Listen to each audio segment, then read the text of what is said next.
태양에서 솟구치는 거대한 화염은 마치 우주의 심장이 뛰는 듯한 느낌을 줍니다. 그 역동적인 모습은 우리에게 생명의 활력을 전해주죠. 현재 우리는 우리가 상상할 수 있는 영역을 넘어 기술이 발전함에 따라 우리가 그토록 바라보며 숭배해왔던 신비롭고 매혹적인 태양을 그 어느 때보다 더 깊이 탐구할 수 있게 되었습니다. 그리고 우리는 오늘 우리가 탐구할 수 있는 더 깊은 곳까지 내려가 신비로운 태양의 실제 모습에 대해서 알아볼 것입니다.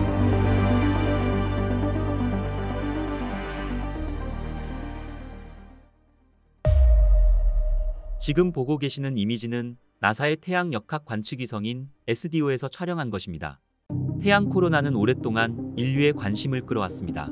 태양의 코로나는 태양 대기의 가장 바깥쪽 층으로 일식돼 관찰되는 코로나의 모습은 마치 하늘에서 피어오르는 흰색 줄기와 같아 보입니다.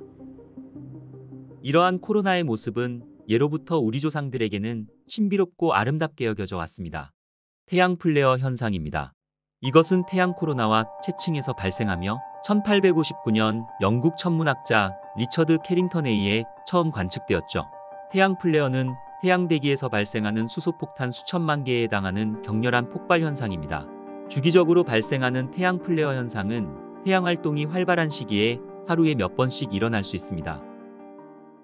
태양은 쉴 새 없이 태양풍을 태양계 공간으로 내뿜고 있습니다. 우리 지구를 비롯해 태양계의 모든 천체들은 이 태양풍이 감싸고 있는 것이죠. 이런 태양풍이 어떨 때는 엄청난 에너지를 뿜어내기도 하는데 이를 코로나 질량 방출이라고 합니다. 태양 흑점 등에서 열에너지 폭발이 발생하면 거대한 플라스마 파도가 지구를 향해 초속 400km에서 1000km로 돌진합니다. 이럴 경우 마치 지구 자기장에 구멍이 난 것처럼 대량의 입자들이 지구에 영향을 미치는데 이를 태양폭풍이라고 말하고 있죠. 이 물질들은 지구 대기를 통과하는 과정에서 사람에게는 직접적인 해를 입히지는 않지만 지구를 돌고 있는 위성 통신과 통신기기를 활용하는 전자 시스템에는 영향을 줄 수 있습니다. 그리고 최근 2024년 1월에는 2017년 이후 가장 강력한 XO 등급의 태양 플레어가 관측되기도 하였죠. 다행히 이번 플레어 현상은 주요한 피해는 없었지만 라디오의 신호를 방해하는 등의 영향이 있었습니다. 아이러니하게도 태양풍이 지구 자기권을 향해 충돌하게 되면 아름다운 빛이 극지방의 밤하늘을 가로질러 춤을 추는 듯 우리에게 아름다운 오로라를 보여주기도 하죠. 태양 홍염 현상입니다. 태양 홍염은 태양 채층에서 관찰되는 붉은색의 가스 분출 현상입니다. 이것은 태양 표면에서 솟아오르는 플라즈마의 큰 고리로 태양 표면에서 솟아오르는 가스가 태양 대기와 상호작용하면서 발생합니다. 하루 정도의 짧은 시간 안에 형성될 수 있지만 코로나에서는 몇 달 동안 지속될 수 있죠. 이 거대한 고리는 지구를 작은 점처럼 보이게 할 만큼 크며 우주 공간까지 수십만 킬로미터까지 늘어날 수 있습니다. 태양 홍염은 태양 활동이 활발한 시기에 더 자주 관측됩니다. 뱀처럼 빠져나와 태양 대기로 들어가는 모습은 마치 태양에 비가 내리는 듯 신비롭고 경이로운 모습입니다.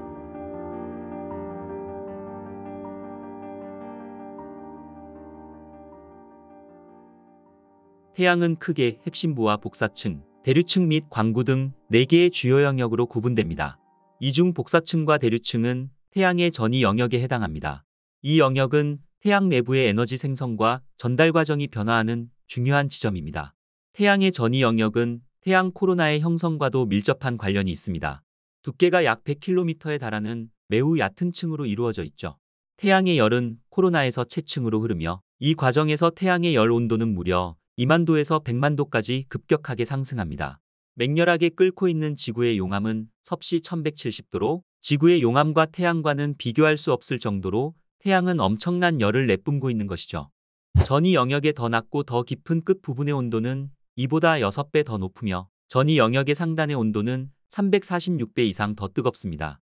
태양의 더 깊은 곳으로 들어가면 태양 표면에 도달하기 전 태양 대기의 마지막 층인 태양채층을 발견할 수 있습니다. 170나노미터 자외선을 사용하여 촬영한 이미지는 광구 위로 약 1600km까지 뻗어 있습니다. 온도는 섭씨 6000도에서 만도로 불규칙한 층이며 이러한 높은 온도에서 수소는 불그스레한 색의 빛을 방출합니다.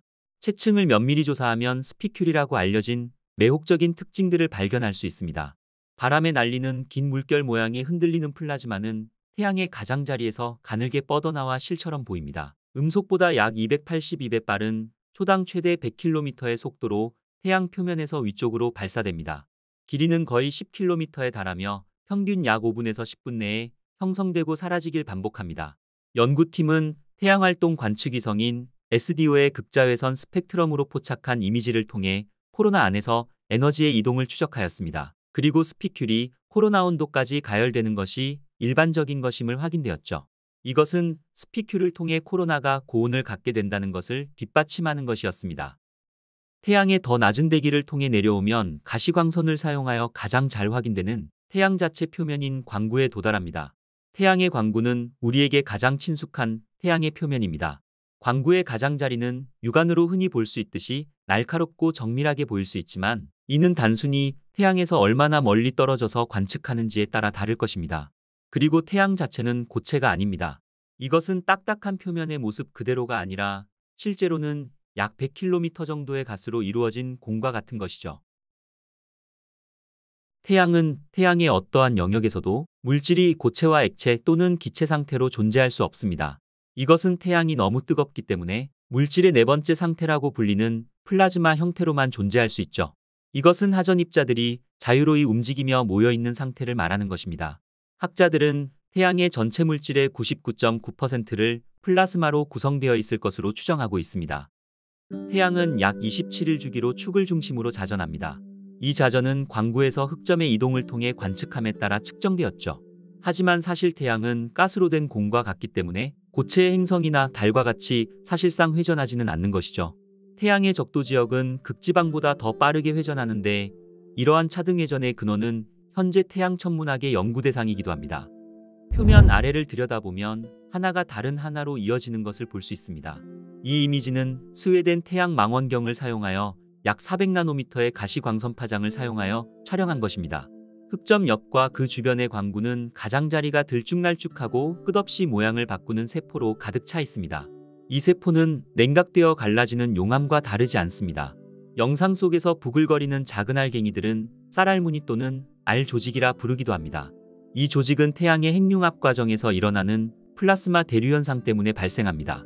가열된 플라스마는 태양 중심부의 반대 방향으로 상승한 후 온도가 낮아지면 다시 하강합니다. 이 과정은 지구의 멘틀레브의 대류와 매우 유사합니다.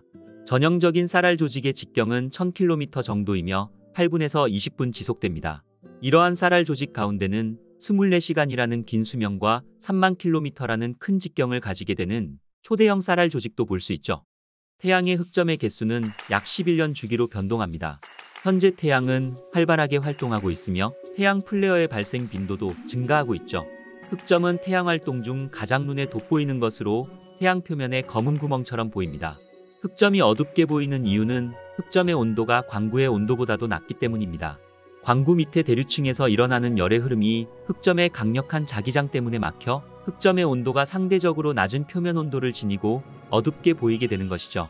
이것은 흑점의 스스로의 온도가 약 4000켈빈에서 5000켈빈의 고온에서 매우 밝은 빛을 발하지만 주변이 6000켈빈 정도의 온도에 비해서는 낮기 때문에 상대적으로 어두운 점으로 관측되는 것이죠. 따라서 실제의 밝기는 어둡지 않으며 만약 흑점 하나를 주변의 광구로부터 분리해서 밤하늘에 갖다 놓으면 달보다 더 밝을 것입니다. 이 태양 이미지를 같은 기간 극자외선을 사용하여 촬영한 이전 이미지와 비교해보면 흑점과 태양 플레어 사이의 연관성이 드러납니다. 매혹적인 태양 플레어와 태양 흑점은 같은 위치에 일치하죠. 우리가 볼 수 있는 실제 태양의 영역은 여기까지입니다. 태양 아래 많은 것들은 여전히 미스터리에 쌓여 있습니다. 하지만 우리는 현재의 기술로는 꿈도 꿀 수 없는 미래의 기술을 사용하여 더 깊이 볼 수 있는 방법을 찾을 것입니다.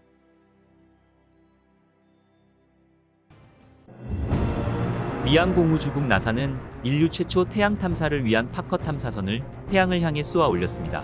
태양계의 중심이자 지구 생명의 근원인 태양의 신비를 풀기 위해 우주여행이 시작된 것이죠.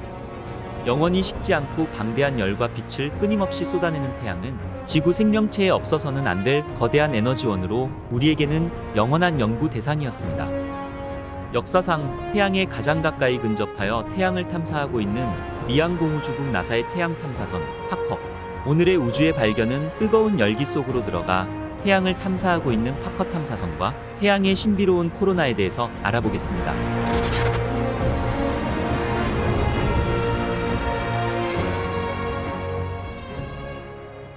파커 탐사선은 코로나로 알려진 태양 대기의 가장 바깥쪽을 탐사하기 위해 시작한 나사의 획기적이고 파격적인 태양 탐사 프로젝트입니다. 이것은 파커 탐사선이 태양 표면에서 620만 킬로미터까지 접근하여 태양의 바깥 대기층을 구성하는 코로나가 왜 태양 표면보다 수백에서 수천 배나 더 뜨거운 이유가 무엇인지를 규명하는 임무인 것입니다. 태양 표면 온도는 6000도로 아주 뜨겁게 타오르고 있지만 태양 표면에서 뿜어져 나오는 코로나는 그 온도가 태양 표면 온도보다도 무려 250배나 더 뜨거운 150만 도 이상일 것으로 추정하고 있는 것입니다. 이것은 파커 탐사선의 업적을 더욱 인상적으로 만드는 이상하고 변칙적인 현상이었습니다. 언뜻 보기에 탐사선이 단지 태양 대기권 상층부를 통과했을 뿐이라고 무시하기 쉽겠지만 태양 표면에서 멀어질수록 더 뜨거워지는 코로나는 지난 수십 년간 천문학계의 오랜 난제이자 미스터리로 꼽혀왔죠. 또한 태양에서 내보내는 전기입자 바람인 태양풍은 지구에 도달해 아름답게 빛나는 오로라를 만들기도 하지만 초속 800km 속도로 지구까지 날아와 위성들을 손상시키기도 하는 아주 무서운 우주바람입니다. 그리고 지구 자기장을 동요시켜 통신 시스템 장애 및 정전을 일으키기도 하는 것입니다. 특히 태양풍은 우주비행사들에게는 치명적인 위험이 될 수 있어 수많은 전문가들이 그 원인을 찾기 위해 매달려왔지만 우리는 아직 이 같은 태양풍의 폭발이 정확히 언제 어디서 일어나는지도 예측할 수 없었습니다. 그리고 그 원인 또한 밝혀내지 못하고 있는 것입니다. 이처럼 수십 년간 태양 물리학자들에게 미스터리로 남아있는 태양의 비밀을 파헤치기 위해 2018년 8월 12일 미국 플로리다주 케이프 커네버럴 공군기지에서 인류 최초의 태양 탐사선 파커 탐사선이 발사되었습니다. 6, 5, 4, 3, 2, 1, 0. Liftoff of the mighty Delta IV Heavy rocket with NASA's Parker Solar Probe, a daring mission to shed light on the mysteries of our closest star, the Sun. 파커 미션은 60년 전 태양풍의 존재를 밝혀 태양 연구에 평생을 바친 우주물리학자 유진 파커의 이름이 탐사선에 붙여졌습니다. 파커 탐사선의 발사 광경을 직접 지켜본 파커 박사는 이제 시작이라며 우리는 앞으로 수년간 무언가를 배우게 될 것이라며 기대감을 나타내는 말을 남기기도 하였죠. 자동차 한 대 크기의 파커 탐사선은 여행 첫 주 동안 안테나와 자기 측정기 등의 기기를 먼저 전개한 다음 약 4주간 계기 테스트를 수행하였습니다.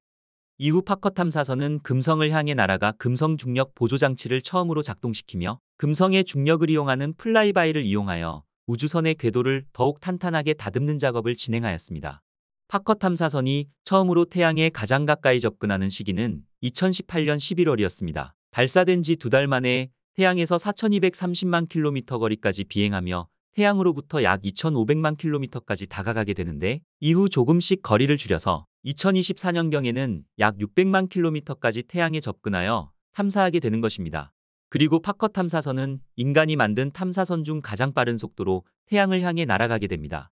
이것은 태양이 가지고 있는 엄청난 중력으로 인해 자동차 크기의 이 작은 탐사선이 태양의 중력에 빨려 들어가지 않게 하기 위해서 그동안 파커 탐사선은 금성을 6번 더 플라이바이하며 탐사선의 속도를 시속 69만 킬로미터 이상으로 속도를 높이며 태양 주위 궤도를 24번째 초근접하여 비행 속도를 높여 탐사하게 되는 것입니다. 이때 파커 탐사선의 최고 속도는 시속 69만 킬로미터로 이 같은 속도는 미국 시카고에서 중국 베이징까지 1분이면 주파할 수 있는 속도이며 서울에서 부산까지 도달하는데 채 3초도 걸리지 않는 엄청난 속도인 것입니다. 이것은 지금까지 개발된 탐사선 중 가장 빠른 속도로 우주를 탐험하는 탐사선으로 기록될 것입니다. 태양은 스스로 빛을 내는 별입니다. 또한 우리에게 있어 어머니와 같은 존재이기도 하죠. 태양이 내는 빛이 지구를 따뜻하게 만들어주지 않는다면 지구의 모든 생명은 존재할 수 없을 것입니다. 지구뿐만 아니라 다른 행성과 위성 등 태양계의 모든 가족들이 태양으로부터 에너지를 받아 스스로의 모습을 유지하고 있는 것입니다. 지글지글 뜨겁게 타오르는 태양은 바라만 봐도 눈이 부십니다. 태양에서 약 1억 5천만 킬로미터 떨어진 지구에서도 여름이 되면 이토록 뜨거운데 태양에 가까이 다가가면 그 열기는 어느 정도일까요? 태양의 크기는 지구보다 109배나 큽니다. 또한 태양의 질량은 태양계 전체 질량의 99.8%를 차지하며 태양의 내부는 안쪽부터 핵과 복사층 및 대류층으로 이루어져 있고 태양의 표면을 광구라고 부르는데 태양 대기 가장 바깥쪽에는 코로나가 있습니다.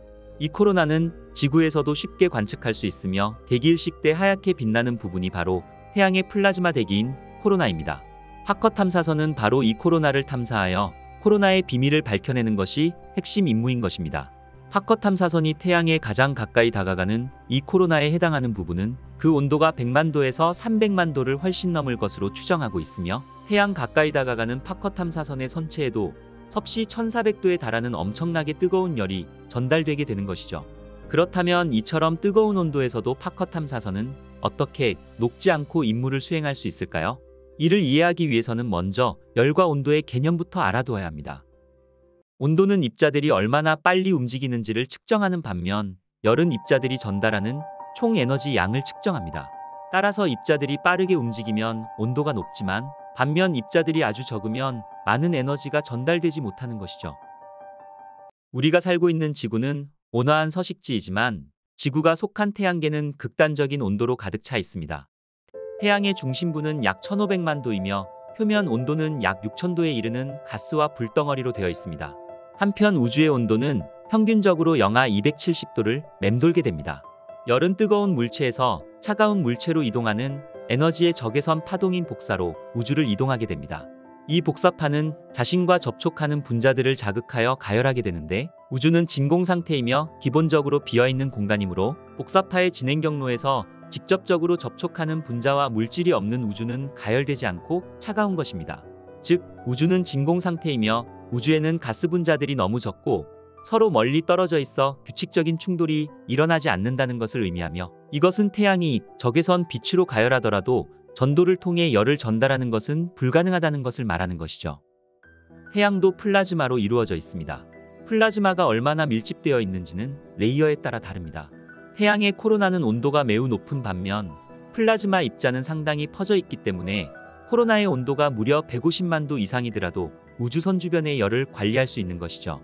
태양대기 코로나의 온도가 매우 높지만 실제로 그렇게 밀도가 높지 않아 파커 탐사선에게 에너지를 전달할 수 있는 입자들이 적어서 태양 탐사가 가능한 것입니다. 예를 들자면 오븐에 손을 넣을 때와 비슷합니다. 오븐은 온도가 200도에 있을 수 있지만 오븐에 넣은 손은 200도에 있지 않는 것처럼 말이죠. 우주 공간에는 열 에너지를 전달할 수 있는 입자들이 거의 없어 그토록 뜨거운 열을 뿜어내는 코로나 탐사가 가능한 것입니다. 하지만 태양과 코로나는 그 자체만으로도 엄청난 열을 뿜어내고 있어 코로나를 탐사하는 파커 탐사선에게는 열을 전달할 수 있는 입자들이 거의 없음에도 불구하고 약 1400도에 달하는 엄청난 열을 이겨내야 되는 문제를 풀어야만 했습니다.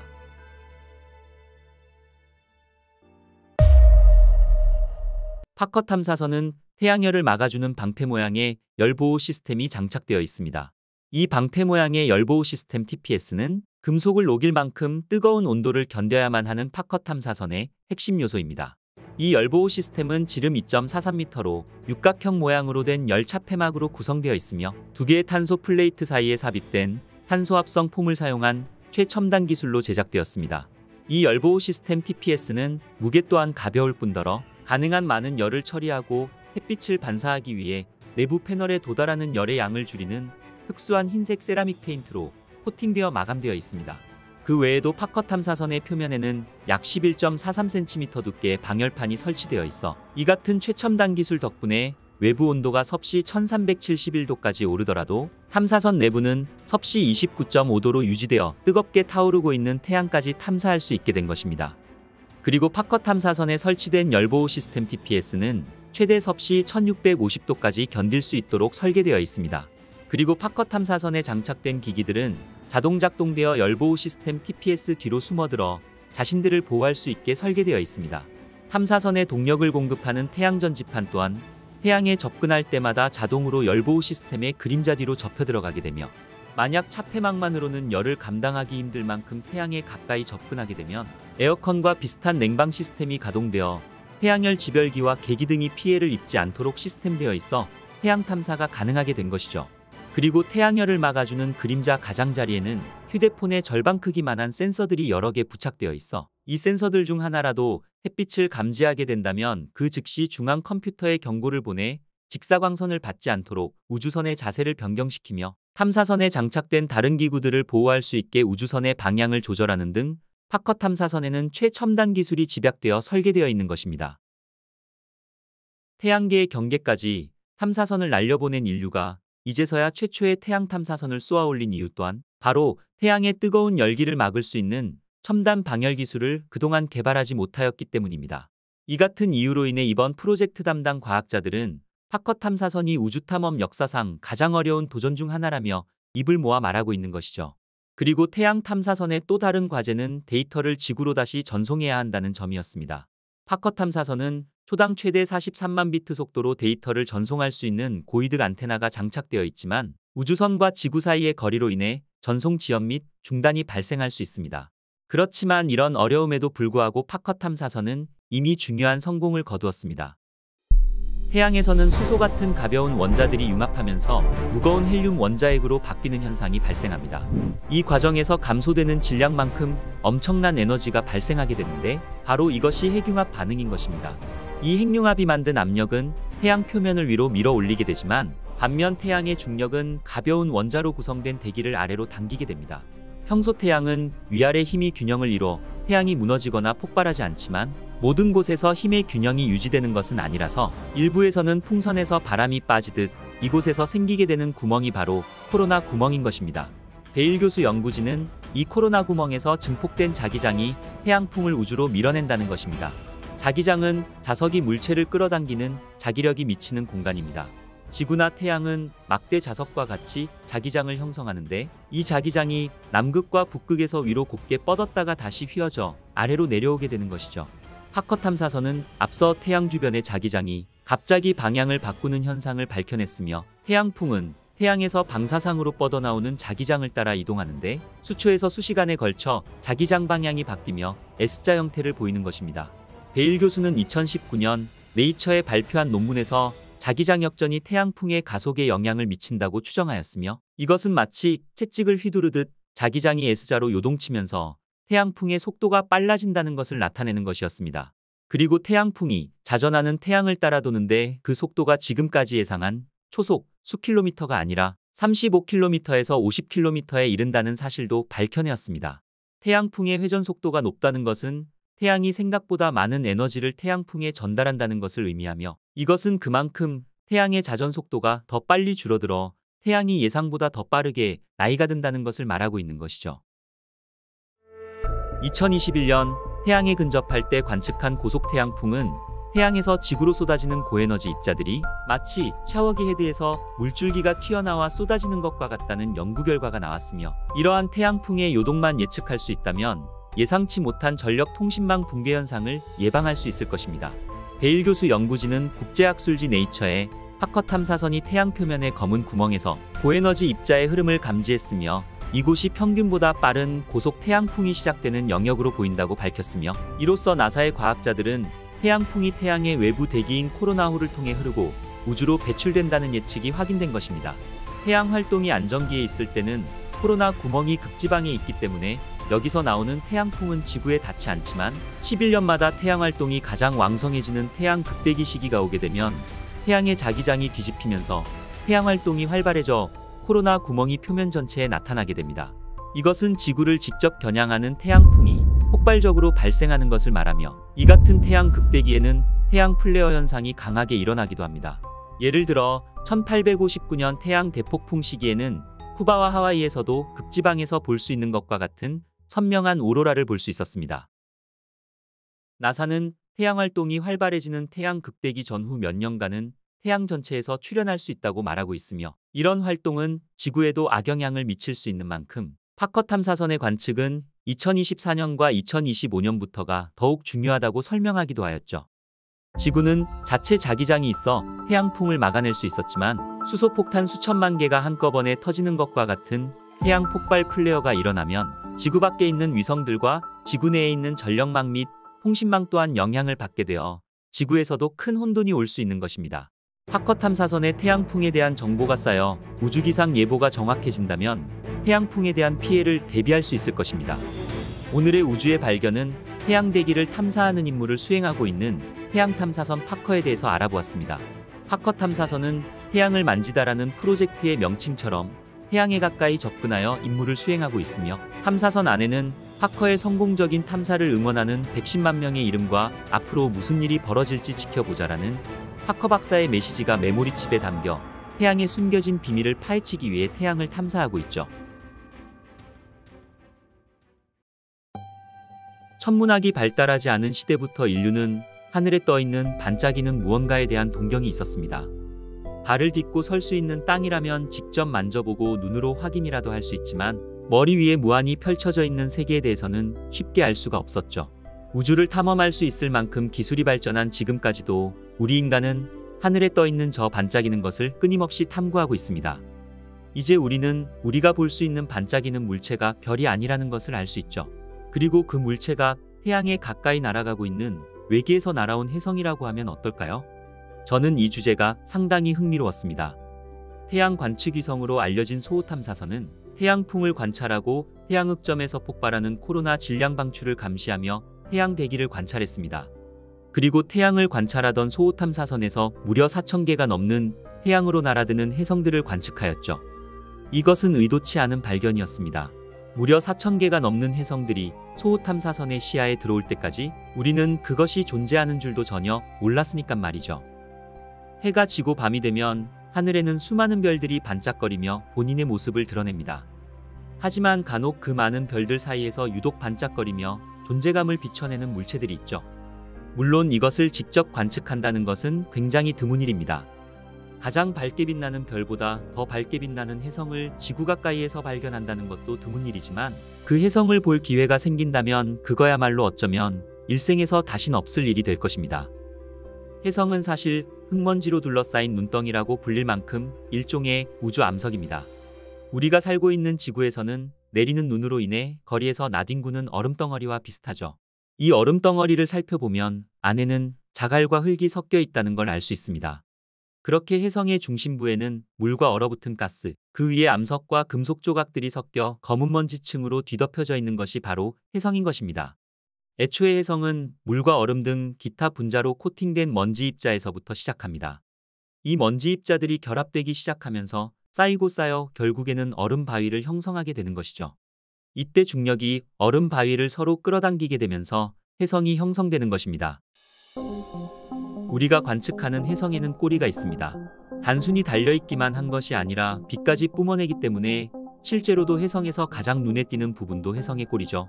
더스트 테일과 이온 테일이라고 불리는 혜성의 꼬리는 간혹 수백만 마일의 길이를 자랑하기도 합니다. 흙먼지로 둘러싸인 눈덩이라고 불리지만 우리에게 혜성은 묘한 매력을 주는 존재인 것이죠. 무엇보다 지구에서 볼 수 있는 주요 혜성은 5년에서 10년에 한 번 발생할 정도로 그 모습이 귀할 수밖에 없습니다. 하지만 10년 만에 오는 혜성이 태양을 향해 날아간다면 어떻게 될까요? 우리가 어쩌다가 발견할 수 있는 혜성을 25년 동안 4,000개가 넘을 정도로 많이 발견한 관측 위성이 있습니다. 이 관측 위성은 1995년 유럽 우주국인 ESA와 미 항공우주국 나사가 공동임무로 시작한 소호 탐사위성입니다. 소호 탐사위성은 태양 가까이에 있는 작고 희미한 혜성까지 발견할 수 있습니다. 그리고 우리는 태양과 극히 가깝게 통과하는 혜성을 선그레이징 혜성이라고 부르고 있죠. 선그레이징 혜성은 태양 표면을 스치듯 지나갑니다. 이것이 어느 정도냐면 궤도에 가장 가까운 부분은 태양 표면의 머리카락 폭 이내로 이동한다고 말하고 있죠. 태양의 가장 바깥쪽 층을 코로나라 부르고 있으며 이 부분의 온도는 수백만 켈빈으로 우리가 상상할 수 없을 정도로 뜨겁게 타오르고 있죠. 바로 선그레이징 혜성은 이 코로나를 통과하게 되는 것입니다. 혜성의 장주기에 속하는 선그레이징 혜성은 궤도를 도는 데에만 수백 년에서 수천 년이 걸리기도 합니다. 이때 궤도를 이루고 있는 극도의 타원형으로 인해 선그레이징 혜성은 태양에 접근할 때 상당한 속도를 내게 되죠. 이때 혜성은 빛의 속도의 0.2%까지 가속되기도 합니다. 실제로도 대부분의 선그레이징 혜성은 수백 년 전에 찢어진 하나의 큰 혜성에서 유래되었습니다. 크로이츠 선그레이저는 유명한 선그레이징 혜성 중 하나로 알려져 있습니다. 이들조차도 원래는 커다란 혜성이었지만 내행성 궤도를 통과하면서 태양의 기조력으로 인해 여러 개의 조각으로 산산조각 나게 된 것이죠.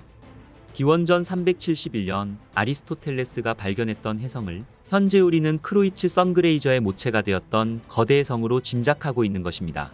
그 후 1843년과 1882년에 발견되었던 대혜성과 1965년에 발견되었던 이케아세키 혜성 등 모두 거대 혜성에서 쪼개진 조각들일 것으로 추측하고 있는 것입니다. 과거 이 혜성들은 태양이 빛나는 대낮임에도 불구하고 태양 옆에서도 밝게 빛났으며 보름달의 밝기를 압도할 정도였다고 전해지고 있죠. 1995년 소호 탐사위성의 임무가 시작된 이래로 수백 개에 이르는 크로이츠 선그레이저가 발견되기도 했습니다. 하지만 모두 태양의 근일점을 통과할 때 태양의 기조력에 의해서 박살이 나거나 태양 대기 속으로 뛰어들며 그 흔적 또한 사라져버렸죠. 그리고 시간이 지나면서 더 큰 해성의 파편이 퍼지게 되는데 이러한 흐름이 상당히 안정적이라는 것입니다. 이 파편들 중에서 가장 큰 것 또한 태양을 지나갈 때는 다시 더 작은 해성으로 부서질 수 있습니다. 그래서 우리는 언젠간 과거에 나타났던 거대한 크로이츠 해성을 다시 태양계의 내행성 궤도에 나타날 것을 예상하고 있는 것이죠. 그렇다면 우리가 알고 있는 대부분의 선그레이징 해성은 모두 동일한 해성에서 유래했을까요? 이 부분에 대해서는 명확하게 알 수는 없지만 이 해성들은 모두 같은 궤도 경로를 따르는 경향이 있다는 것만은 확실하다고 말할 수 있는 것입니다. 위에서 언급된 이케아세키 해성 또한 지난 1000년 동안 가장 밝은 해성으로 알려져 있지만 결국 이 또한 어떤 거대한 해성의 파편이었을 것입니다. 그리고 선그레이징 해성에 대한 또 다른 일화가 하나 있습니다. 바로 러브조이 해성으로 2011년 남반구 하늘을 희미하게 밝혔죠. 러브조이 해성은 육안으로 볼 때는 그렇게 밝지는 않았습니다. 하지만 장노출을 통해 인류에게 인상적인 이미지를 만들어 주었죠. 그래서 태양을 관찰하는 모든 위성에서 볼 수 있었고 그 결과 우리는 러브조이라는 선그레이징 해성을 실제로 관측할 수 있었습니다. 왜 러브조이가 그 수많은 해성의 파편들 중에서도 유명해졌냐면 타오르는 태양의 코로나 속에서 무려 1시간 이상 있었다는 것입니다. 우리는 이 해성이 태양에 근접하게 되면 절대 살아남을 수 없을 거라고 예상했지만 놀랍게도 디스크 반대편에서 휙하고 사라져버렸죠. 게다가 거의 손상되지 않은 상태였다고 하니 더 놀라울 따름이었습니다. 태양에 가장 가까운 근일점을 통과한 해성은 또 있었습니다. 바로 아이손 해성으로 처음에는 태양의 열과 조성력에 의해서 분해되었을 것이라고 추측하였습니다. 하지만 그날 리앙공우주국에서 시행하는 프로그램이었던 아이손 해성 관측 캠페인인 CIOC 팀이 코마와 비슷한 형태를 발견하게 됩니다. 아이손의 작은 파편이 근일점에서 생존했을 가능성을 보게 된 것이죠. 2013년 11월 29일 아이손 해성의 밝기는 5등성 이하로 어두워졌으며 다음 날에는 7등성 이하로 떨어졌습니다. 결국 12월 1일에는 소호 태양 관측 위성의 관측 영역을 벗어나면서 더 어두워지기 시작했습니다. 다음 날인 12월 2일에 CIOC 팀은 아이손 해성이 모두 분해가 되었다고 발표했지만 나사에서는 비활성화된 잔해가 남아있을 가능성이 있다며 계속해서 조사를 진행하였습니다. 우리가 관측할 수 있는 밝기는 25등성이 한계이기 때문에 더 이상 발견되지 않는다면 그 이하로 떨어졌을 가능성도 배제할 수 없습니다. 게다가 25등성 해성의 파편 크기는 직경 160m 이상일 때의 밝기입니다. 이것은 아이손 해성의 잔해가 계속 존재한다면 그 크기는 160m 이하일 것이라고 추정이 되는 것이죠. 왜냐하면 12월 18일 허블 우주망원경 또한 아이손 해성의 파편 관측에 실패했기 때문입니다. 하지만 2014년 1월 5일경 호세 프란시스코 헤르난데스가 아이손 해성의 잔해로 보이는 사진을 촬영하기도 했습니다.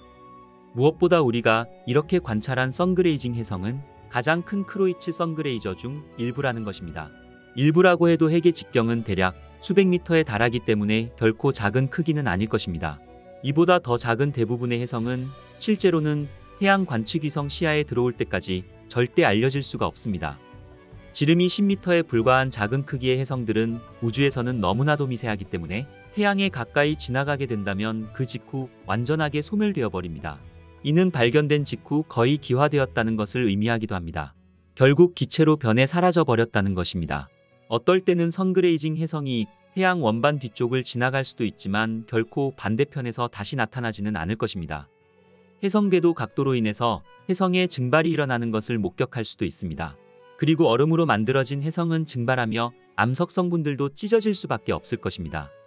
해성의 특징은 다공성이 상당히 높으며 구조적으로도 약할 것입니다. 자체 중력에 의해 뭉쳐진 잔해 더미에 불과한 해성은 태양이 뿜어내는 영향력만으로도 분해될 수밖에 없다는 것 또한 어쩌면 당연한 결과일 것입니다. 태양을 갉아먹을 수 있는 거대한 해성조차도 이러한 상황에서는 심한 상처를 입고 사라져버리게 될 것입니다. 과학자들은 선그레이징 해성을 통해 흥미로운 현상을 발견하였죠. 해성이 태양을 지나갈 때 그 지나가는 정확한 순간 코로나 질량 방출 현상이 일어난다는 것입니다. 과학자들이 선그레이징 해성을 좋아하는 이유가 바로 여기에 있는 것이죠. 태양 코로나는 너무 뜨거워 현재의 기술로는 태양의 깊은 곳까지 탐사선을 보낼 수 없습니다. 하지만 이 일을 기꺼이 대신해주는 것이 바로 수천 개의 선그레이징 해성이라는 것입니다. 그리고 선그레이징 해성은 우리가 찾고 있는 것을 관찰하기에도 완벽했습니다. 코로나 질량 방출을 일으키는 선그레이징 해성을 통해 우리는 태양 코로나 내부의 자기장을 더 잘 이해할 수 있으며 코로나 질량 방출과 우주 날씨를 조금 더 섬세하게 예측할 수 있게 된 것입니다. 지구의 날씨도 명확하게 예측하기 힘든 마당에 우주의 날씨는 우리 인간이 완전하게 이해하지 못할 수밖에 없는 것이 어쩌면 당연할 것입니다. 하지만 더 많은 선그레이징 해성이 태양을 통과할수록 우리는 우주의 날씨와 태양계의 환경에 대해 더 많이 이해하게 되는 계기가 될 것입니다. 태양의 코로나는 우주의 기상과 태양풍의 근원입니다. 특히 지구상에서 우리가 보내는 전자장치는 실제로 태양에서 방출되는 입자에 상당히 취약합니다. 그리고 현재의 과학기술로도 세심하게 연구한다는 것 또한 거의 불가능에 가깝습니다. 게다가 입자의 갑작스러운 폭발이 지구 방향으로 향하게 된다면 위성이 손상될 수도 있으며 심한 경우에는 전력망과 인터넷까지도 중단될 수 있습니다. 선그레이징 해성은 어쩌면 우리 인류가 궁금해하는 태양의 모습을 알려주는 중요한 역할을 하고 있는 것입니다. 1800년대 후반 하인리 크로이츠가 발견한 크로이츠 경로는 태양 근처를 여행하는 많은 해성이 동일한 궤도를 따르는 길을 말합니다. 이 경로를 통하면 해성이 태양 주위를 한 바퀴 도는 데에는 약 800년이 걸린다고 합니다. 이 궤도에 있는 모든 해성은 수천 년 전에 관측된 하나의 해성에서 나왔으며 태양과 가까워질수록 묶여있던 얼음이 증발하며 태양의 중력으로 인해 더 작게 부서지기도 합니다. 해성이 크로이츠 경로를 돌 때마다 이런 일이 발생하게 되면 다시 새로운 세대의 해성이 탄생할 수 있죠. 우리는 그렇게 계속해서 해성을 발견하고 그로 인해서 우주의 다양한 현상들을 이해하게 될 것입니다. 현재 우리가 살고 있는 이 지구에서는 강렬한 태양빛 때문에 선그레이징 해성을 발견하는 것은 어려운 일입니다. 하지만 태양을 관찰하도록 설계된 소호 태양 관측 위성과 같은 관측소를 통해 선그레이징 해성을 직접 눈으로 관측할 수 있게 되었죠. 태양 가까이에 있는 작고 희미한 해성뿐만이 아니라 해성이 기화되기 전 선그레이징 해성 리스트에 추가할 수 있을 만큼 태양 가까이에서 날아간 해성들까지도 볼 수 있습니다. 게다가 관측 위성의 데이터는 온라인에서도 볼 수 있기 때문에 이제는 누구나 해성을 발견할 수 있는 시대가 되었죠. 언젠가는 여러분들도 이러한 시스템을 통해 다음 선그레이징 해성을 발견하게 될 주인공이 될 수 있지 않을까요? 최근 천문학계는 한 별에서 나온 별빛이 변화로 술렁이게 됩니다. 백조자리에 위치한 태비의 별인 KIC 846285의 밝기가 예측할 수 없이 비정상적으로 어두워지는 현상이 관측되었기 때문이었죠. 보통 행성이 지나갈 때 별의 밝기는 약간 어두워지기는 하지만 태비의 별은 최대 22%까지 급격하게 어두워졌죠. 과학자들 사이에서는 이 미스터리한 현상을 두고 다양한 가설들이 나왔으며 그 중에서도 가장 충격적인 가설 중 하나가 과학계의 이목을 집중시켰습니다. 혹시 저곳에 엄청나게 발달한 외계 문명이 거대한 인공구조물을 건설하고 있는 것은 아닐까라는 생각으로 말입니다. 특히 2024년 연구에서는 적외선을 방출하는 특징이 다이슨 스피어의 예상 신호와 유사한 7개의 천체가 발견되기도 하였으며 헤파이스토스 프로젝트를 통해 의심되는 별들이 무려 60개나 발견되었다는 소식까지 전해졌죠. 그리고 이 이론은 저의 상상력을 한 번에 사로잡아 버렸죠. 다이슨 스피어는 정말 놀라웠습니다. 이 아이디어는 물리학자이자 수학자인 프리먼 다이슨의 논문에서 처음 탐구되었습니다. 그는 가상의 외계 문명이 어떻게 자신들의 행성에 에너지를 공급하려고 할지, 그리고 우리가 그들을 어떻게 발견할 수 있을지에 대해 고심했죠. 그리고 모든 생명체는 에너지가 필요로 할 것이며 더 발전된 외계 문명일수록 더 많은 에너지가 필요하다는 것입니다. 다이슨 교수는 만약 발전된 외계 종족일수록 태양 복사를 활용할 것이라고 생각하게 됩니다. 시간이 지날수록 외계 문명은 별이 방출하는 모든 복사를 활용하게 될 것이라고 말이죠. 그렇다면 다이슨 스피어는 대체 무엇일까요? 다이슨 이론은 인간이 만든 구조물로 별을 인위적으로 뒤덮는다는 이런 엄청난 아이디어가 대체 어떻게 그리고 어떤 상황에서 탄생하게 되었는지부터 이해해야 합니다. 1950년대 중반까지만 해도 위성 배터리는 보통 지구에서 충전했습니다. 그리고 배터리가 방전되면 그 위성은 폐기되었으며 우주 쓰레기의 일부가 되었죠. 하지만 1958년 나사는 태양광 패널을 이용해 우주 공간에서 스스로 배터리를 충전할 수 있는 세계 최초의 위성인 뱅가드 1호를 발사했습니다. 물론 이 발사가 다이슨 스피어와 직접적으로 연결된 것은 아니었습니다만 바로 이 발사 과정에서 나사의 과학자 프리먼 다이슨이 이런 말을 하게 됩니다. 내 머릿속에 뭔가 아주 이상한 생각이 떠올랐다라고 말이죠. 그렇다면 만약 우리가 하나의 구체를 만들기 시작한다면 어떨까요? 마치 인공위성처럼 인류가 먼저 태양 주변에 태양광 패널을 모두 설치하고 그 패널들을 서로 연결해서 하나의 거대한 구체를 만들기 시작한다면, 그리고 그 구체를 통해 태양으로부터 에너지를 추출하기 시작한다면 어떻게 될까요? 고대 조상들에게 에너지는 생사를 가르는 문제였습니다. 그리고 인류 문명의 역사 또한 에너지의 역사라 해도 과언이 아닐 것입니다. 고대 조상들은 동물의 힘을 빌렸으며 불을 다루고 바람과 물의 힘을 이용했죠. 인류는 증기기관과 화석연료를 통해 산업혁명을 이루었으며 오늘날 우리는 최첨단 기술로 상상할 수 없는 편리함을 누리고 있습니다. 그런데 여기서 중요한 사실은 우리가 사용하는 에너지의 대부분이 태양에서 온다는 것입니다. 식물은 태양빛으로 광합성을 하며 수백만 년 동안 쌓인 동식물이 잔해가 화석연료가 되었습니다. 그리고 바람과 물이 순환해 강물이 흐르는 것 또한 태양열 덕분일 것입니다. 인류가 에너지 위기에 직면해 있다는 것은 어쩌면 많은 지식이 필요치 않을 것입니다. 화석연료 또한 무한하지 않기 때문입니다. 현재 추정에 따르면 인류가 만약 지금처럼 석유 에너지를 사용한다면 우리는 앞으로 150년 정도밖에 남지 않았다고 보고되기도 했죠. 그리고 인류의 에너지 소비량은 해마다 무서운 속도로 증가하고 있으며 200년 전과 비교해 인간의 수가 7배 늘었는데 비해 인간이 소비하는 에너지량은 무려 25배 늘었으니 그 증가 속도를 무시할 수 없다는 것입니다. 그리고 더욱 무서운 사실은 지구의 생태 용량 초과날이 매년 앞당겨지고 있으며 인류의 기술 발달 속도가 빨라질수록 에너지 고갈은 명백한 사실일 것입니다.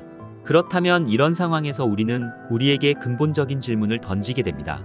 만약 지구 자원이 고갈된다면 인류는 어떻게 될까요? 컴퓨터와 휴대폰이 없는 세상으로 돌아가야만 하는 것은 아닐까요? 바로 이 시점에서 물리학자 프리먼 다이슨이 제기했던 아이디어가 빛을 발하게 됩니다. 그는 외계 문명이 있다면 에너지 문제를 해결하기 위해 어떤 선택을 할 것인가를 고민하며 이런 생각을 했죠. 인류가 지구에 도달하는 태양 에너지의 일부만을 간접적으로 사용하는 대신 태양 에너지를 직접 그리고 최대한 활용하는 방법은 없을까라는 생각으로 말이죠.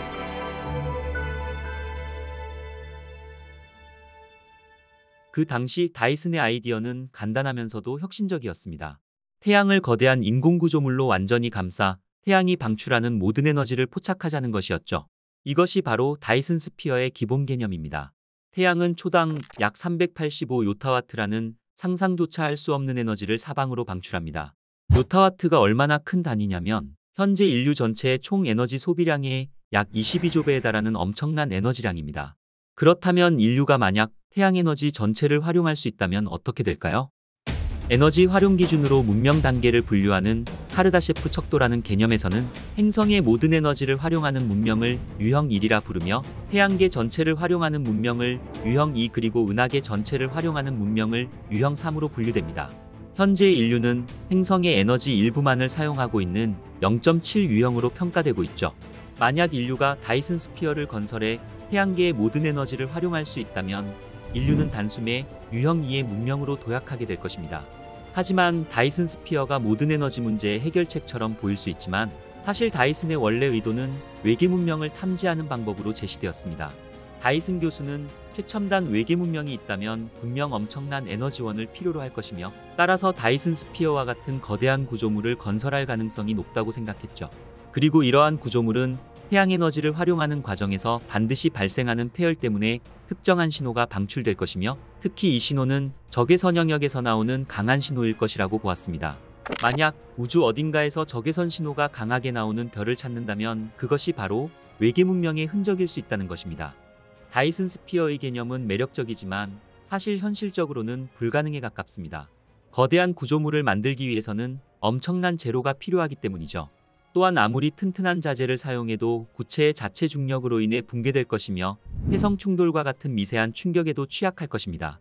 이것을 만들기 위해 목성 질량만큼의 재료를 투입한다 해도 얇은 껍데기밖에 만들 수 없다는 점을 생각한다면 이것은 현실 가능성이 없다는 뜻이었죠. 다이슨 교수 자신도 이러한 문제를 해결하기 위해 단단한 구체 대신 수많은 인공위성들이 태양 주변을 도는 형태를 제안했습니다. 이것은 다이슨 스피어보다 만들기도 쉽고 소행성 충돌에도 전체가 파괴될 위험이 적어 단계적으로 건설할 수 있다는 것입니다. 일부 학자들은 태양을 돌고 있는 첫 번째 행성인 수성을 해체해 건설에 필요한 재료를 얻고 그것을 가공해 위성을 만들 수 있다 제안했습니다. 어떻게 보면 이것 또한 현실성 없어 보이지만 여기서 기하급수적인 성장이라는 개념이 등장하게 됩니다. 일단 몇 개의 위성이 완성될 에너지만 있다면, 그리고 그 위성들을 생산하기 시작한다면 생성된 위성에서 나오는 에너지로 더 많은 위성 패널을 만들 수 있다는 것이었죠. 이렇게 패널 개수가 2배에서 4배로 늘어나게 되면 기하급수적인 성장을 활용해 처음 투입하는 에너지의 양에 따라 건설 기간은 단축될 수 있습니다. 일부 학자들의 계산에 따르면 초기 에너지만 충분하다면 수성 해체 및 다이슨 스피어 건설에 필요한 시간이 불과 31년 만에 완료될 수 있다는 것이었죠. 만약 인류가 이 작업을 지금 시작한다면 우리가 살아있는 동안 완성될 수도 있다는 것입니다. 다이슨 스피어를 만드는 유일한 목적이 에너지만은 아닐 수 있습니다. 만약 인류가 이 엄청난 에너지를 활용할 수 있다면 거대한 컴퓨터, 마트료시카 브레인의 계산 능력을 활용할 수 있다는 것입니다. 이러한 우주적 규모의 컴퓨터는 인류가 지금 당장 만들 수 있는 것은 아니지만 우리가 이것을 이해하는 것은 매우 중요할 것입니다. 이것이 바로 다이슨 교수가 외계 문명을 탐지하는 방법으로 제시했던 핵심이기 때문이죠. 마트료시카 브레인의 컴퓨터가 에너지를 사용할 때 나오는 열이 적외선 형태로 방출될 것이며 지구에서도 충분히 감지될 수 있다는 것입니다. 만약 인류가 일반적인 별들과 다른 적외선 신호를 찾는다면 그것이 바로 고도로 발달된 외계 문명의 증거가 될 것입니다. 2015년 태비의 별에서 감지된 이 특이한 적외선 신호가 바로 과학자들을 흥분시켰던 이유였죠. 비록 현재는 이것이 먼지 구름에서 나오는 자연적인 현상일 가능성이 높다 판단되었지만 이 같은 신호 자체가 첨단 외계 문명의 존재 가능성을 제시한 것입니다. 마트료시카 브레인 개념은 인류의 미래라는 관점에서도 중요할 것입니다. 가장 흥미로운 가설 중 하나는 현실 세계와 완벽히 동일한 가상현실의 구현입니다. 이것은 인류 전체를 디지털화해 사실상 불멸의 존재가 될 수 있다는 것이었죠. 그리고 이 이론과 같이 우리도 어쩌면 우리가 지금 살고 있는 이 현실 세계조차도 어쩌면 마트료시카 브레인 안에서 시뮬레이션 되고 있는 가상 세계일지도 모른다는 것입니다. 다이슨 스피어나 마트료시카 브레인과 같은 구조물이 외계 문명의 존재를 알리는 강력한 신호가 될 수 있다는 아이디어는 외계 지적 생명체 탐사 SETI 연구에 새로운 방향을 제시했습니다. 이제는 더 이상 막연히 우주에서 오는 전파 신호만을 듣는 것이 아니라 특정한 종류의 신호, 즉 외계 문명이 남긴 거대 구조물의 흔적을 찾는 것으로 탐사 기준이 확장되었죠. 하지만 앞서 태비의 별의 사례에서 보듯이 우주에는 아직 우리가 완전히 이해하지 못한 자연현상들이 많습니다. 다이슨 스피어처럼 보이는 적외선 신호가 사실은 멀리 떨어진 활동 은하액이나 우리가 알지 못했던 희귀한 유형의 천체가 먼지에 가려진 은하일 가능성이 높다는 연구 결과들 또한 나오고 있죠. 이것은 과학적 발견과 섣부른 결론 사이에 매우 얇은 선이 존재한다는 것을 보여주는 예일 것입니다. 우주는 여전히 수많은 미스터리 현상들로 가득 차 있으며 우리가 그것들을 신중하게 탐구해야 합니다. 다이슨 스피어는 아직까지 공상과학에 더 가까운 개념으로 보일 수 있는 수많은 기술적 난제들이 산적해 있지만 놀라운 사실은 이것이 시간여행이나 워프 드라이브처럼 현재 물리법칙으로는 불가능해 보이는 것들과는 달리 다이슨 스피어의 이론은 기술 발전과 자원만 충분하다면 이론적으로는 가능하다는 것입니다. 이것은 우주의 법칙이 때로는 우리에게 한계를 보여주지만 때로는 상상할 수 없는 가능성 또한 열어준다는 것을 의미했습니다. 어쩌면 우리가 우주라는 거대한 샌드박스 안에서 시작 단계에 불과할지 모르지만 인류가 이 게임을 얼마나 멀리까지 진행시킬지는 우리 자신들의 의지에 달려있을 것입니다. 외계 문명이 이미 다이슨 스피어와 같은 구조물을 건설했다면 그들은 분명 우리보다 훨씬 발달한 문명일 것이며 인류가 외계 문명과 마주치는 것은 예상치 못한 위험을 수반할 수도 있겠죠. 하지만 두려움 때문에 탐사를 멈출 수는 없을 것입니다. 다이슨 스피어 탐사는 우리가 우주에서 어떤 위치에 있는지, 인류의 미래에 어떤 잠재력을 가지고 있는지를 보여주는 거울일 것입니다. 우리는 우주에서 혼자일까요? 다이슨 스피어는 이 질문에 중요한 단서가 될 수 있을 것입니다. 미스터리는 여전히 우리를 기다리고 있으며 우리의 탐사는 계속될 것입니다. 태양계가 형성되기 전 수십억 년 전으로 돌아가 보겠습니다. 태양계가 형성되기 전의 우주 공간에는 엄청난 양의 성간 기체와 우주먼지로 이루어져 있었습니다. 그리고 태양계 성운의 규모는 현재보다 광활했죠. 지금으로부터 약 46억 년 전 성간 가스와 먼지 덩어리로부터 태양계의 형성이 시작되었습니다. 이 덩어리는 좀 더 큰 규모의 집합체의 일부였죠. 그러다 어느 순간 주변의 초신성이 폭발하게 됩니다. 이 초신성의 폭발에 의한 충격파에 의해 안정적이던 성운은 중력 붕괴를 일으켰고, 이 구름들은 수축하면서 자체 중력으로 인해 서로를 끌어당기게 되었죠. 서서히 회전하던 구름들은 그 속도가 빨라져 원반 형태를 갖추게 되었습니다. 자체적으로 회전하는 원반 구름들은 중력으로 인해 수축이 진행될수록 중심부에는 가스들이 더 많이 모이게 되었죠. 이 모여있는 가스 입자들은 서로 충돌하게 됩니다. 이때 운동에너지가 열에너지로 전환되면서 중심부의 온도가 올라가게 되는 것이죠. 이것이 원시 태양의 탄생이었습니다. 원시 태양은 이러한 과정을 거치면서 온도와 압력이 매우 높아져 수소가 헬륨으로 융합하는 핵융합 과정을 통해 엄청난 열과 빛을 우주 공간으로 내뿜는 항성이 되었으며, 스스로 빛을 내는 하나의 행성군의 중심이 탄생하게 된 것이었습니다. 태양 주위의 기체와 티끌들은 회전원반과 같은 방향으로 원심력에 의해 계속해서 회전을 같이 하게 됩니다. 태양계 성운은 회전과 수축을 반복하면서 중심부는 볼록해지고 가장자리는 얇은 원반 모양을 형성하게 되었죠. 이 가스와 먼지 구름들은 중력에 의해 충돌하고 달라붙으면서 크고 작은 덩어리를 이루며 원시 행성을 형성하는 물질로 성장하게 됩니다. 이것은 회전축의 수직 방향으로 작용하는 원심력에 의한 것이었습니다. 태양은 원시 태양계 전체 물질의 질량의 99.86%를 모아 응축되어 형성되었으며, 태양이 응축되고 남은 성운의 고리 부분을 구성했던 가스와 먼지들은 회전을 계속하며 뭉쳐지고 커지면서 작은 덩어리로 만들어졌습니다.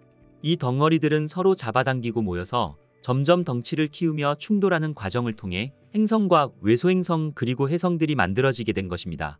원시 태양에 가까운 영역에서는 메테인과 암모니아 등과 같은 가벼운 물질들은 증발하였으며, 녹는 점이 높은 규소와 철, 니켈과 같은 무거운 물질들은 산소와 결합해 지구와 같은 암석형 행성들이 만들어지게 되었습니다.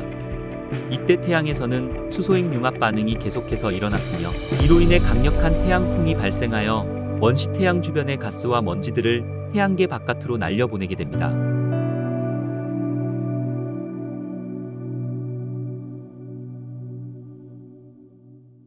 하지만 충분히 성장한 암석형 행성인 수성과 금성, 지구와 화성과 같은 초기의 태양계를 이루는 행성들은 구심력에 의해 태양 주위를 안정된 궤도로 공전하게 되면서 현재의 태양계 모습을 형성하게 되었죠.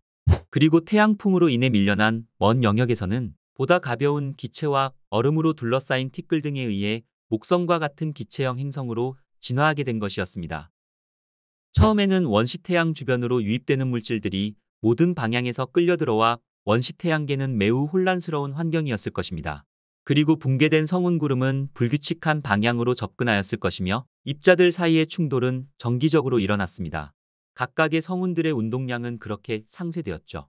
따라서 결국 성운의 모든 입자들이 다른 방향에서 접근하는 동안 입자의 운동량 대부분이 서로 다른 방향으로 가는 입자에 의해 충돌하여 입자의 운동량은 상쇄되었을 것이며, 결국 대부분의 입자들은 같은 방향만 남게 되었을 것입니다. 우리는 이러한 물질 덩어리들을 오늘날에도 실제로 관측할 수 있습니다. 우리 태양계에는 강력한 원반을 가지고 있는 행성인 토성을 관찰할 수 있죠. 모든 가스거인들은 행성의 평면을 따라 공전하는 위성들을 가지고 있습니다. 토성의 고리는 아름다운 시계 태엽 방식으로 토성의 일반 위성과 같은 평면을 따라 토성을 공전합니다. 토성 탐사선인 카시니 탐사선은 임무를 수행하는 동안 다양한 중력 상호작용으로 인해 토성의 고리 내부에서 물질들이 뭉쳐서 만들어지는 작은 위성이 형성되는 것을 발견할 수 있었습니다. 이 위성들 중 일부는 곧 떨어져 나갔고, 우리는 초기 태양계에서도 이와 같은 일이 일어났을 것이라고 확신하고 있죠. 오늘날 우리는 우리 은하에 대해 많은 것을 알고 있습니다. 하지만 직접 우리 은하의 전체 모습을 본 사람은 아무도 없죠. 지구를 멀리 벗어나야 지구의 둥그런 모습을 볼 수 있듯이 우리 은하 전체의 모습을 관측하려면 우리 은하로부터 멀리 떨어져 관측을 해야 되는 것이죠. 하지만 인류는 지금까지 우리 은하의 모습을 제대로 촬영한 적이 없습니다.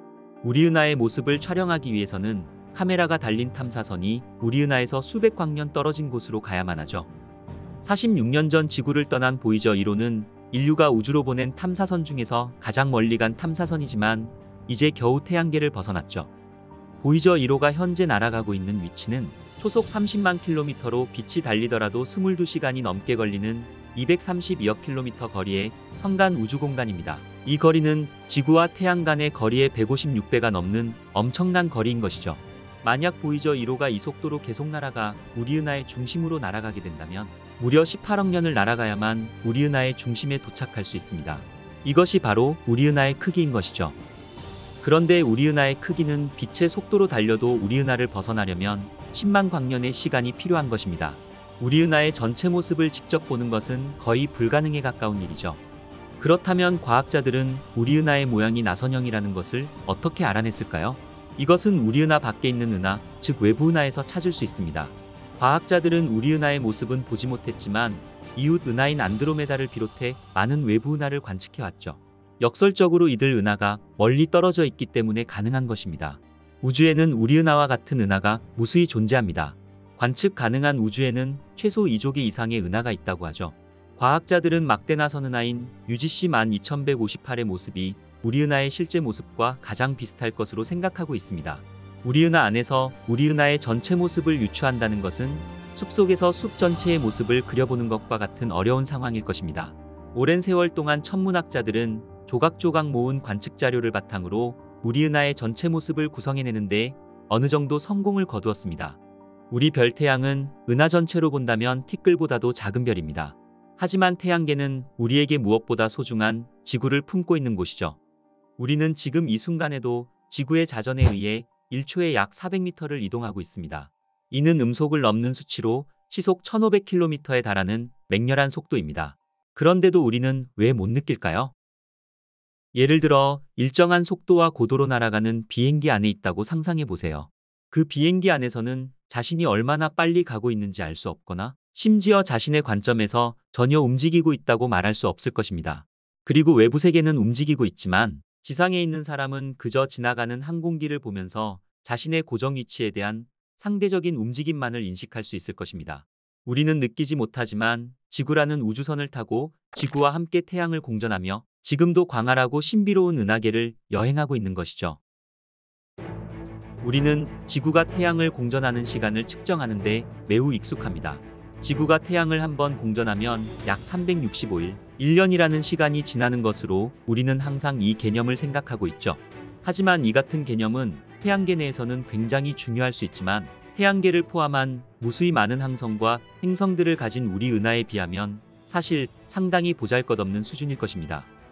우리 은하를 돌고 있는 태양계는 머나먼 여행을 하고 있습니다. 마치 지구가 태양을 공전하는 궤도와 비슷하게 우리 은하를 여행하고 있죠. 태양계는 우리 은하 안의 태양 같은 항성 주위를 공전한다기보다는 훨씬 더 복잡하고 흥미롭게 은하 중심에 있는 초거대 블랙홀을 중심으로 공전하고 있습니다. 태양은 초당 약 230km, 시간당 약 80만 km에 달하는 엄청난 속도로 움직이고 있습니다.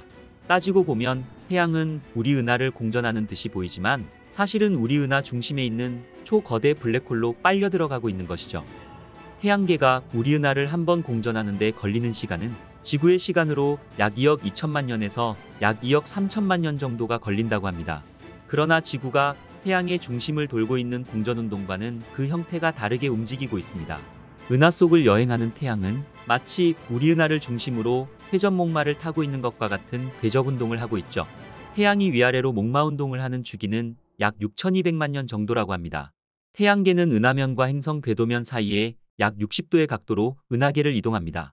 태양은 은하수를 중심으로 회전하면서 은하계의 나머지 부분에 대해 위아래로 그리고 안팎으로 움직이며 나아가고 있죠. 우리 은하계는 거대하고 거대하며 가장 중요한 것은 움직이고 있다는 사실입니다. 모든 별과 행성, 가스구름과 먼지 알갱이 하나까지도 그 내부를 돌아다니며 중력에 기여하고 영향을 받는 것입니다. 태양이 은하궤도를 공전할 때 회전목마와 같은 운동을 약 6200만 년 주기로 한다면 그것은 분명 같은 주기 때마다 지구에도 영향을 주었을 것입니다. 이것은 태양이 어떤 위치에서 이동하고 있느냐에 따라서 태양의 가속도가 달라질 수 있을 것이며 이는 지구 궤도에도 변화를 일으켜 지구의 날씨 또한 엄청난 영향을 주었을 것입니다. 그리고 태양이 은하궤도를 공전할 때 만약 별들이 밀집한 지역을 통과하는 경우라면 다른 별들의 중력에 의해 영향을 받아 태양계 주변의 오르트 구름에 있는 소행성들에게 섭동을 일으켜 오르트 구름에 속해 있던 소행성들이 궤도를 이탈할 것이고 이들은 혜성이 되어서 태양계 내부를 향해 돌진할 수도 있을 것입니다. 이 같은 주기로 해성이 많아진다면 지구와 해성과의 충돌 확률 또한 높아졌을 것입니다. 공룡의 멸종이 소행성들과의 충돌에 의한 것이었음을 감안한다면 충분히 가능성이 있는 이야기인 것이죠. 적어도 우리는 그 걱정은 안 해도 좋을 듯합니다. 우리의 먼 후손들은 그에 대해서 걱정해야 하겠지만 과학자들은 이와 같은 주기에 의해 멸종이 있다 하더라도 다음번 멸종은 약 1500만 년 이후로 예상되어 있으니까 말이죠. 우리는 그동안 지구나 금성, 화성의 운동을 고정된 태양을 공전하는 타원 운동으로 알고 있었습니다. 그러나 태양 역시 은하의 중심을 따라 공전한다는 사실을 감안한다면 지구나 화성 같은 행성 역시 태양을 따라서 은하의 중심을 회전하는 운동을 하게 되는 것이죠. 따라서 이것은 우리 태양계 내부의 행성들의 운동은 태양을 중심으로 본다면 타원 운동이라 할 수 있겠지만 은하를 중심으로 본다면 나선 운동이라 할 수 있을 것입니다. 과학자들은 태양이 우리 은하를 지금까지 25바퀴 정도 돈 것으로 예측하고 있습니다. 태양이 앞으로도 그만큼을 더 돌게 된다면 태양의 수명은 다하게 될 것입니다. 우리 태양은 적색거성이 되어 태양계는 종말을 맞게 되겠죠. 우리 은하와 태양계의 재미있는 사실은 우리 은하의 지름이 약 10만 광년이고 지구는 우리 은하의 중심에서 약 2만 8천 광년 떨어져 있습니다. 우리 은하를 도시라고 생각한다면 지구는 저 멀리 시골 정도라고 볼 수 있겠죠. 그렇다면 만약 우리 태양이 더 은하의 중심부에 가까웠다면 우리는 더 많은 외계에 의해 변화를 겪었어야만 했을 것입니다. 이것은 더 많은 소행성들과의 충돌이나 더 심한 기온 변화를 겪어야만 했겠죠. 우리의 태양은 우리 은하에서는 다소 한적한 곳에 위치하고 있습니다. 다행히도 이 위치는 우리 인류의 생명이 탄생하여 진화하는 데 있어 최적의 위치가 되었죠. 그렇다면 만약 현재보다 더 바깥쪽에 아주 한적한 곳에 위치했다면 어땠을까요? 과학자들은 그 경우에도 생명의 탄생이나 진화는 지금보다 어려웠을 것으로 보고 있습니다. 그 이유는 생명의 탄생에 필요한 유기 물질의 기원을 외계 소행성이나 해성에서 온 것으로 추정하고 있죠. 그런데 만약 우리 태양이 너무 한적한 곳에 위치했다면 소행성이나 해성의 섭동이 너무 적어서 지구에는 유기물질의 전달이 훨씬 적었을 것입니다. 그랬다면 물론 생명의 탄생 또한 어려웠거나 지금보다 매우 늦었을 것입니다. 그리고 소행성과의 충돌이나 기후변화와 같은 우주적인 변화는 지구의 생물에게 멸종과 같은 위기를 가져다 주기도 했지만 이러한 위기를 극복하고 이겨내는 과정에서 생명체의 진화에 긍정적인 영향을 끼치기도 하였죠. 만약 이러한 소행성 충돌과 기후변화 등의 위기가 전혀 없었다면 지구상의 생명체의 진화는 없었거나 적어도 지금과 비교해서 매우 느렸을 것입니다. 우리는 우리가 살고 있는 태양계의 태양이 지금과 같이 은하 안에서 생명의 탄생이나 진화를 위해 가장 최적의 위치에 존재하고 있음에 감사해야 할 것입니다. 우주는 너무나 조화롭습니다. 우리는 우리가 상상할 수 없는 세계에서 이 모든 움직임에 보호받으며 이렇게 평온한 상태 속에 살아가고 있는 것이죠. 우주는 알면 알수록 신비를 넘어서 저에게는 감동으로 다가오네요. 까만 밤하늘에 수놓아져 있는 별들이 보이시나요? 반짝이는 별들은 왜 빛나는 것일까요? 별은 핵융합을 통해 빛과 열을 생성합니다. 별 내부에서는 수소 원자가 고온 고압 상태에서 헬륨으로 합쳐지면서 많은 양의 에너지가 발생하는 것이죠. 이 과정에서 방출되는 에너지는 주로 광자 즉 빛으로 나타나게 됩니다. 이 빛이 별의 표면을 통과해 우주 공간으로 방출되는 것입니다. 이렇게 어마어마한 열과 빛을 만들어내는 별의 핵융합 과정이 바로 우리가 반짝이는 별을 볼 수 있는 이유인 것이죠. 별의 엄청난 양의 대부분은 수소로 이루어진 먼지와 가스가 중력으로 뭉쳐져 만들어집니다. 그 별의 핵에선 핵융합으로 수소가 헬륨으로 변하면서 엄청난 양의 에너지를 내고 있죠. 방출되는 에너지는 중력에 맞서며 수축과 폭발의 불안한 균형을 유지합니다. 이 별의 핵융합이 계속되는 한 별은 제 모습을 유지하게 되는 것이죠. 하지만 우리 태양보다 훨씬 무거운 별이라면 중력으로 인한 열과 압력으로 더욱 무거운 원소를 만듭니다. 바로 철이 만들어지기 전까지는 말이죠. 철을 만드는 과정에서는 에너지를 전혀 내지 않습니다. 문제는 이 별이 철을 만들어지게 되는 과정에서 에너지를 전혀 절약하지 않기 때문에 방출할 여유 에너지가 없다는 것입니다. 만들어지는 철들은 별의 중심부에 자리 잡으며 점점 더 커져갈 뿐인 것입니다. 철이 만들어지면서 더욱 중력에 대항하는 에너지가 없어지며 불안하게 유지되던 균형은 매우 빠르게 기울어지게 되는 것이죠. 철은 핵에 쌓이기 시작하고 무게가 한계에 다다르면 수축과 폭발의 균형이 깨지게 되는 것이죠. 바로 별의 핵이 오그라드는 것입니다. 찰나의 순간 우리가 초신성이라고 부르는 것과 같은 힘으로 핵을 만나기 위해 돌진하며 중심을 향해 쪼그라듭니다. 중심에게 더 많은 질량을 축적하게 되는 것이죠. 별이 초신성 폭발을 일으키는 순간 물질과 에너지가 우주 전역으로 폭발합니다. 이때 폭발에 대한 충격력이 낮으면 남아있는 것들이 모여서 또다시 중성자별이 탄생하게 되는 것입니다. 하지만 질량과 힘이 충분히 크고 더 무겁다면 우리가 알고 있는 물리학은 붕괴되고 무너진 별의 중심 부분에 블랙홀이 만들어지게 되는 것이죠. 블랙홀의 탄생은 큰 별이 죽는 생의 마지막 사멸 과정에서 별이 중력으로 인해 붕괴하면서 탄생하게 되는 것입니다.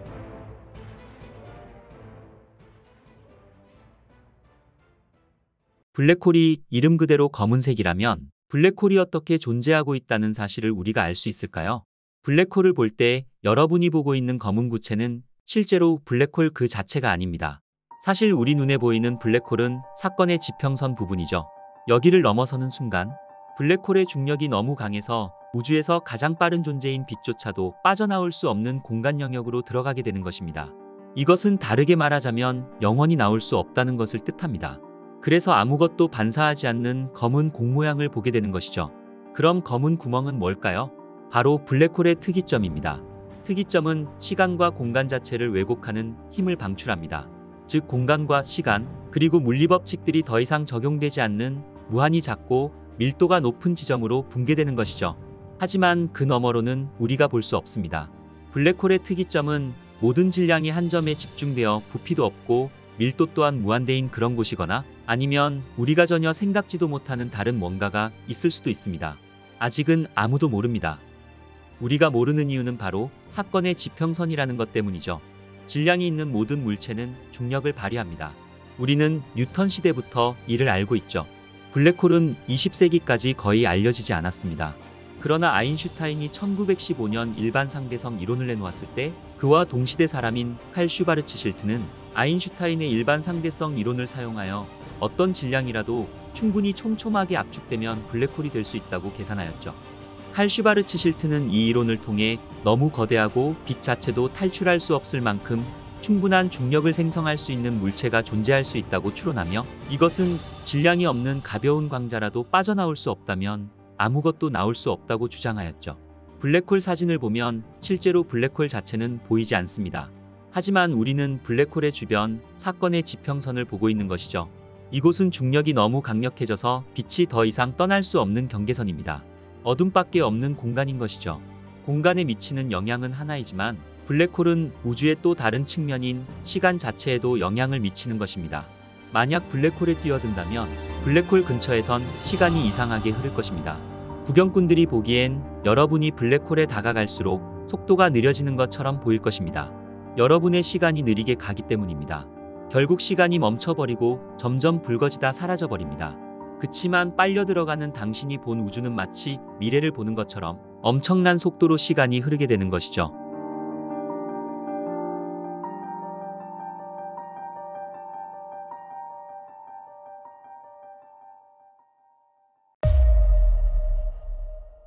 블랙홀이 처음 이론화되었을 때 천문학자와 물리학자들은 블랙홀이 실제로 존재하는지 확신할 수 없었습니다. 블랙홀의 최초 증거가 기록된 것이 불과 40년 후였으니까 말이죠. 블랙홀은 눈에 보이지 않기 때문에 과학자들이 블랙홀을 탐지하고 연구할 수 있는 유일한 방법은 블랙홀이 주변 물질에 미치는 영향을 관찰하는 것입니다. 여기에는 가스와 먼지가 블랙홀을 향해 떨어질 때 형성되는 입자 디스크인 강착 디스크와 초대 질량 블랙홀에서 폭발하는 입자 제트 K사가 포함됩니다. 이것이 엑스레이를 통해 블랙홀을 감지할 수 있는 방법인 것입니다. 블랙홀은 눈에 보이는 전자기 복사를 자체적으로 방출할 수 없지만 블랙홀에서 나오는 엑스레이는 실제로 부착 원반에서 발생합니다. 여기서 유입되는 물질은 강렬한 마찰을 통해 섭씨 수백만 도까지 가열됩니다. 하지만 유입되는 물질이 없는 블랙홀은 기본적으로 눈에 보이지 않으며 밝은 강착 원반도 발견할 수 없는 것이죠. 1964년 과학자들은 새로 개발된 엑스레이 위성을 사용하여 100조짜리에서 다량의 엑스레이를 방출하는 것으로 보이는 물체를 발견했습니다. 하지만 이상하게도 과학자들은 이 물체 자체를 볼 수 없었죠. 별이라면 엑스레이 방사선뿐만 아니라 가시광선도 방출해야 하기 때문에 이 발견은 당시 과학자들을 놀라게 하였습니다. 과학자들은 이 물체를 시그너스 X-1이라고 불렀죠. 그 이후로 우리는 수많은 블랙홀을 발견했습니다. 과학자들은 여러 가지 유형의 블랙홀을 이론화하였죠. 그중 항성 블랙홀과 초거대 블랙홀이 가장 일반적입니다. 항성 블랙홀은 거대한 별이 죽고 붕괴될 때 형성됩니다. 그 질량은 우리 태양의 약 10배에서 20배에 달하며 우주 전체에 흩어져 있죠. 은하수에만 수백만 개의 별과 블랙홀이 있을 수 있습니다. 이에 비해 초질량 블랙홀은 우리 태양보다 질량이 수백만 배에서 심지어 수십억 배 더 큰 거대한 블랙홀을 말합니다. 과학자들은 그것이 어떻게 형성되는지 추측할 수 있을 뿐이지만 우리는 그것이 우리 은하를 포함하여 거의 모든 거대 은하 중심에 존재한다는 것을 알고 있죠. 블랙홀은 크기가 다양합니다. 태양보다 조금 큰 별 무게의 블랙홀은 소행성 정도의 크기입니다. 그리고 초거대의 블랙홀이란 것도 있죠. 이것은 수십억 년 동안 존재하였으며 모든 은하 중심에서 볼 수 있습니다. 현재까지 가장 큰 블랙홀은 SO0014+81입니다. 태양 무게의 400억 배로 어마무시한 크기를 자랑하고 있죠. 지름은 2367억 킬로미터로 태양과 명왕성 거리의 47배 정도로 추정되고 있습니다. 그리고 우리 은하 중심에는 초대 질량 블랙홀이 있습니다. 우리 은하 중심에 있는 블랙홀 중수자리 A의 질량은 태양의 약 400만 배에 달하며 지름은 지구와 태양 사이의 거리 정도로 추정하고 있죠. 2019년 4월 10일 인류는 처음으로 블랙홀이 존재를 눈으로 직접 확인할 수 있었습니다. 미국과 유럽, 일본 연구팀으로 구성된 국제연구협력 프로젝트인 사상수평선 망원경 EHT 연구팀이 공개한 블랙홀의 모습입니다.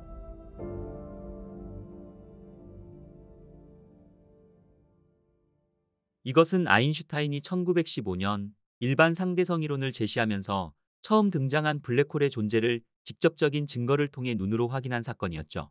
지름 1000억 킬로미터로 약간 기울어진 고리 모양 구조 안쪽에 있는 것으로 나타난 블랙홀은 마치 달걀 속 노른자처럼 그림자 한가운데에 약 400억 킬로미터의 크기로 담겨 있는 것으로 밝혀졌습니다. 연구를 이끈 셰퍼드 도엘레만 미국 하버드 스미스소니안 천체물리센터 교수는 우리는 인류에게 최초로 블랙홀의 모습을 보여주고 있다며 이 결과는 천문학 역사상 매우 중요한 발견이라고 선언하였죠. 오랫동안 미지의 존재였던 블랙홀이 존재를 확인한 것만으로도 우주는 우리에게 엄청난 감동을 주고 있는 것 같습니다. 강력한 블랙홀일수록 호킹 복사라는 현상 때문에 더 빠르게 증발합니다. 호킹 복사를 이해하자면 우선 빈 공간이 있을 때 진짜로 비어있진 않고 속엔 가상의 입자들이 있습니다. 이들은 짝지어 갑자기 나타났다 짝지어 사라져버리죠. 만약 블랙홀의 경계에서 가상 입자가 나타나면 입자 중 하나는 블랙홀에 빨려 들어가고 나머지 하나만 물질 입자가 되어 방출되는 것입니다. 이런 식으로 블랙홀은 에너지를 잃게 됩니다. 블랙홀의 증발은 처음엔 어마어마하게 느리다 블랙홀이 작아질수록 빨라집니다. 결국 소행성 무게 정도가 되면 미지근한 열을 내다 산만한 무게가 되면 태양 정도의 열을 내고 마지막 순간엔 핵폭탄 수십억 배의 폭발로 끝나게 되는 것이죠. 그치만 이 현상은 믿기 힘들 정도로 느립니다. 가장 큰 블랙홀은 증발하는 데에만 9골년 정도 걸릴 겁니다. 마지막 블랙홀이 증발하는 걸 볼 사람은 없을 겁니다. 그때쯤이면 우주도 어떻게 될지 모르니까 말이죠. 하지만 호킹 복사는 어디까지나 이론적 예측이며 아직 실험적으로 검증된 바 없습니다. 그러나 중력의 양자역학을 결합했을 때 그 디테일에 관계없이 항상 나타날 것으로 생각되는 것이죠. 오늘의 우주의 발견은 중력이 워낙 강해 주위의 물질은 물론 빛조차도 빠져나갈 수 없는 블랙홀에 대해서 알아보았습니다. 블랙홀은 큰 항성이 사멸 과정에서 중력으로 인해 폭발해 생겨났으며 어떤 것들은 압도적인 크기로 우리 태양의 수십억 배에 달하는 질량을 자랑하기도 하죠. 대부분 은하 중심에 존재하는 초대 질량 블랙홀들의 형성 과정에 대해선 아직 명확히 알려진 바가 없습니다. 하지만 분명한 것은 이러한 블랙홀 덕에 은하계는 더욱더 역동적이며 은하계 진화에 엄청난 영향을 끼친다는 사실일 것입니다. 블랙홀은 여기가 끝이 아닙니다. 더 재밌는 이야기는 다음 편 영상으로 다시 찾아뵙겠습니다. 구독과 좋아요 한 번씩만 눌러주시고요. 끝까지 시청해주셔서 감사합니다.